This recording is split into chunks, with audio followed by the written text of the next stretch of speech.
He was a pioneer, a king of content before that was even really a thing.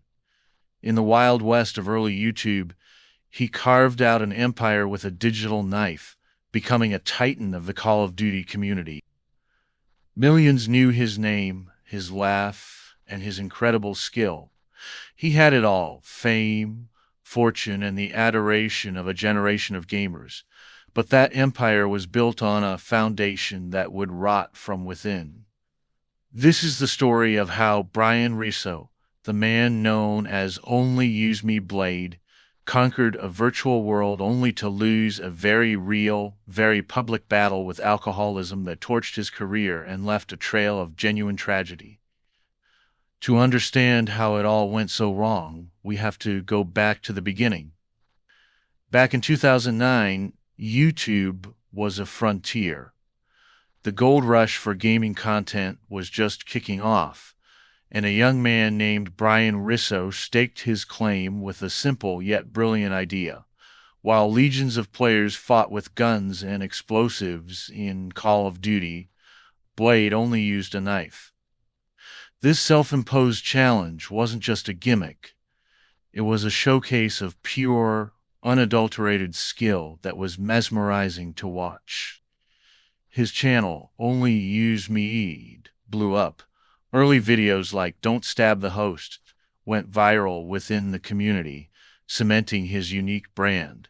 In less than a year, he'd already hit 10,000 subscribers, a massive number for the time. When the legendary Call of Duty Modern Warfare 2 launched, Blade's popularity skyrocketed. His confident, charismatic commentary paired with his obvious talent was a winning formula. He collaborated with other titans of the era like CNanners, and his influence grew exponentially. In 2010, the media giant Machinima came knocking. Signing with them professionalized his career, giving him monetization and a huge platform to expand his reach.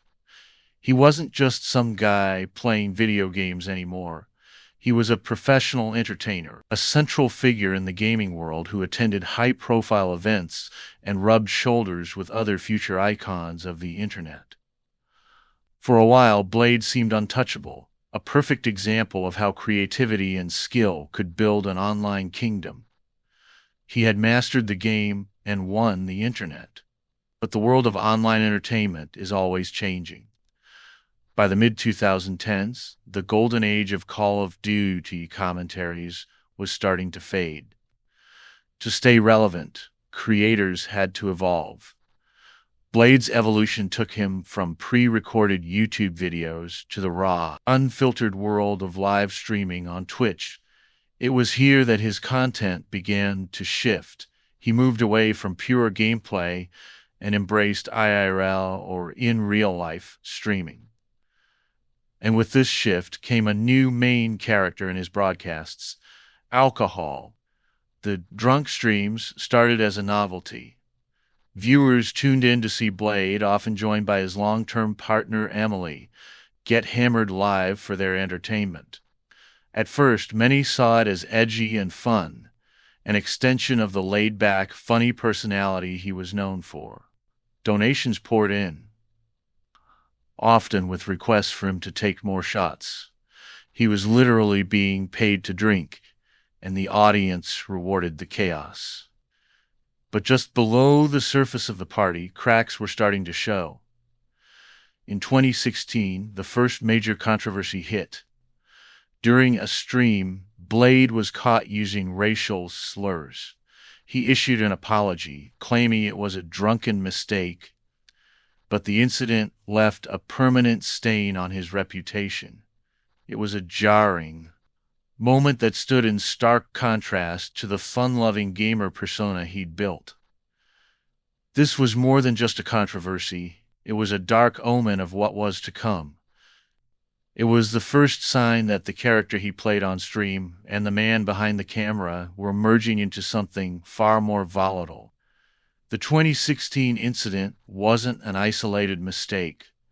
It was the start of a rapid and public freefall.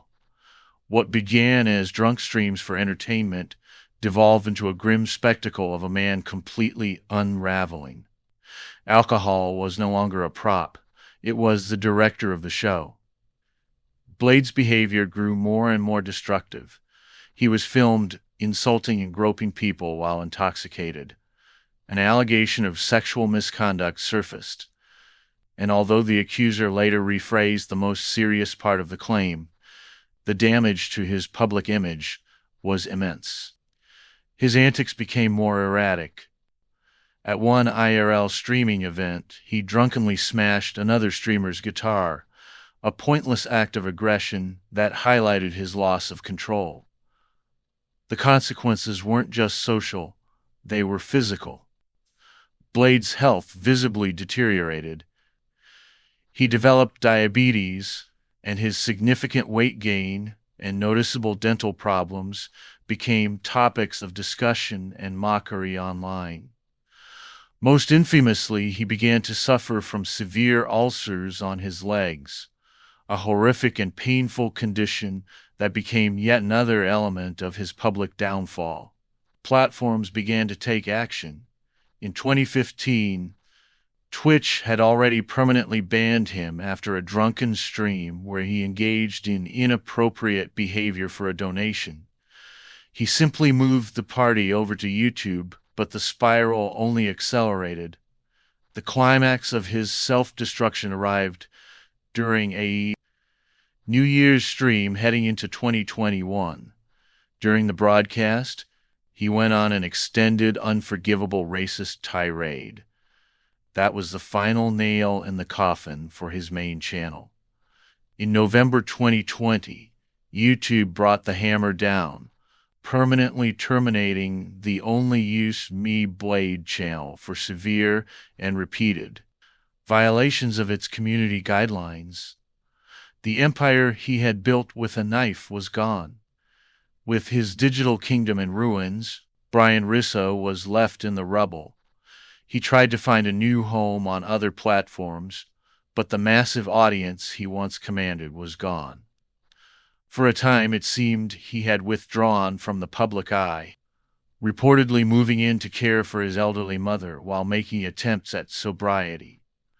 But the pull of the camera and the toxic ecosystem that had fueled his downfall proved too strong to escape. His return to streaming wasn't a redemption story, but a continuation of the same tragic cycle. Bouncing between platforms like Kick and a series of short-lived YouTube channels, Blade's content remained centered on his alcoholism.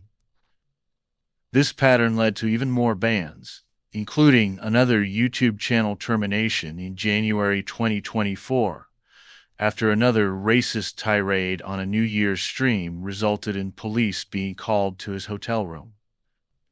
The most devastating chapter of his post-fall story unfolded in late 2023.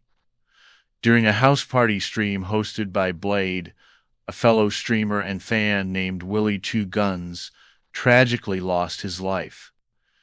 Reports and clips from the stream show Willie passing out while standing, falling, and hitting his head. Instead of receiving immediate medical help, he was allegedly mocked and drawn on by others on the stream. He would later pass away, leading to an investigation and public outcry. Blade's reaction to the death of someone at his own event was seen as shockingly callous, as he was reported to have joked about the incident, which earned him a public condemnation from former friends like Keemstar. It was a horrifying confirmation that his world had become a vortex of real-life tragedy. The story of ONLYUSEmeBLADE is a harsh lesson for the internet age, written in chapters of incredible triumph and devastating tragedy. Brian Risso started as a trailblazer, a skilled innovator who captured the attention of a generation of gamers. He was on top of the world, a pioneer who turned a passion into a profession. But that career was washed away by a flood of alcohol, controversy, and a profound failure to step away from the persona that was destroying him. His journey from a celebrated creator to a lolcow, an online figure mocked for their repeated public failures, as a grim look at the dark side of internet fame. It shows the toxic relationship that can form between a creator and an audience that pays to see self-destruction disguised as content. Blade's story is one of wasted potential, of a man who built an empire online only to lose everything to the bottle in his own hand. What remains is a digital ghost, a reminder of the incredible highs and the devastating, life-altering lows that can exist just behind the screen. If you found this analysis compelling, consider subscribing for more deep dives into the stories that shape our digital world. Thank you for watching. She didn't have to cut me off.